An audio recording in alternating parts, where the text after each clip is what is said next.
Ilang beses naming ini-imagine kung ano magiging buhay namin pag nag-retire kami sa Pinas.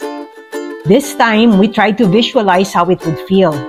Samahan niyo kami at tingnan natin kung ano ang maaaring ma-miss namin kung hindi ito ang magiging retirement namin. Ito siguro ang buhay namin as retirees. Finally, wala nang alarm clock, nagigising sa amin. This is what mornings feels like now. Simple and unhurried. Inaayos namin ang kama, di na nagmamadali tulad dati. It's not a biggie, pero it reminds us na may oras na kami para sa mga maliliit na bagay. And honestly, it feels good to do it together. Pagkatapos namin naman mag-ayos, mag-walking exercise naman kami. It's a habit we're trying to keep up with. It's a chance to breathe fresh air at para ma-feel na ang buhay, hindi kailangan puro trabaho. Graduate na kami. Pag-uwi naman, it's time for breakfast. Dati, ito yung part ng morning na parang laging minamadali.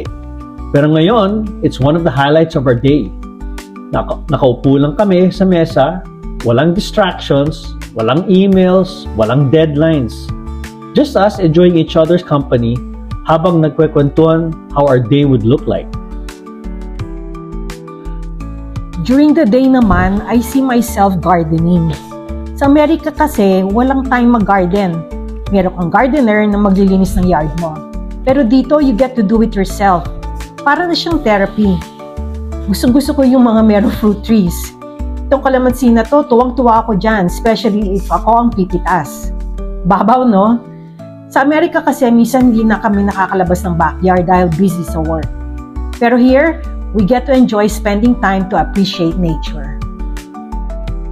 Ako naman, I could see myself just enjoying time with our dog. Simple playtime lang, masaya na ako. Wala nang iniisip na trabaho or deadlines.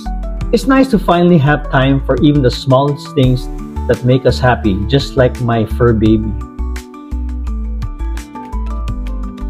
One of our favorite parts ay ang pagpunta sa palengke. Oo nga, ako rin, paborito ko yun. Oo nga, no? It's an experience. Fresh seafood, meat, vegetables, and fruits, and may kasama pang tawaran.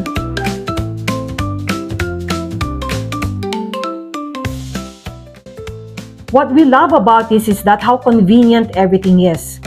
When you buy shrimp, you can actually ask the vendor to clean it for you. Yung pagtanggal ng veins.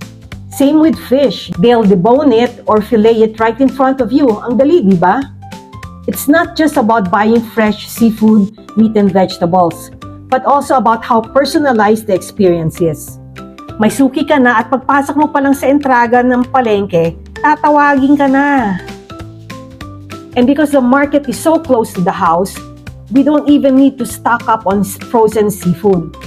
We just buy what we need for the day. Fresh food, less effort, what's not to love?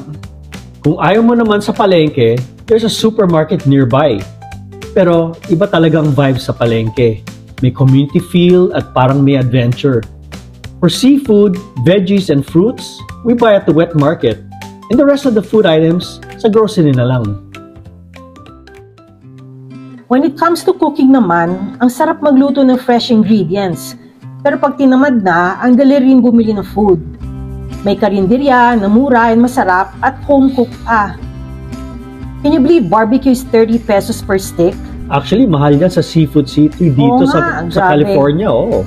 And ang ulam na 130 pesos, kasya na sa aming dalawa yun. O di bang saya? So yun, 130 na yun? 130 yun? Half lang yun, 65. Even though I love cooking, I'm sure there will come a time na tatamarin na rin ako magluto. And having this option is great. If di type ang karinderya, there are a lot of restaurants to order from. Dito lang ata sa Pilipinas kami nakakita ng napakaraming food stalls and restos, so maraming choices to eat. Pag weekend naman, we see ourselves escaping from the hustle and bustle of city life. It's just a few hours away from Metro Manila, but it's totally a different vibe. It's quiet, fresh air, and parang therapy ang pagpitas ng prutas and gulay. Here, you just relax and enjoy the moment. Then, we would go back to the city recharged. Sometimes, you need to go back to the simple life to appreciate everything.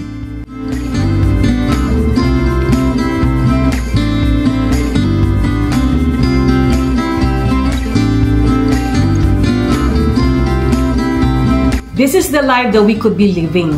Simple and quiet.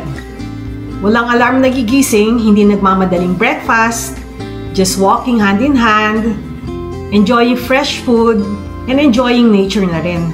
Pero what's important, it's not where we live, but how we choose to live. Sa Pilipinas man o sa Amerika, what's important is magkasama kami. Yeah. Finding joy in every moment, yung mga simple joys, and cherishing the people we love. You know, they say retirement doesn't mean slowing down. It's living the life that you really dreamed of, right? And it doesn't matter kung saan pa yun. At kahit sa Amerika may nagdesisyon na mag-retire, the Philippines will always be our home. Babalik at babalik pa rin kami. Hindi lang dahil sa masarap na pagkain or simpleng buhay, pero para na rin dahil sa pamilya at sa mga memories na laging nasa puso namin. So hopefully, you enjoyed our video today. Yeah. And na-share namin sa inyo kung ano yung vision namin ng kung nag-retire kami sa Philippines. Mamimiss kaya namin to? I'm sure we will. Diba? Siyempre. Pero, I mean, life goes on. So we'll just have to make the most out of it. Sana please consider subscribing to our channel.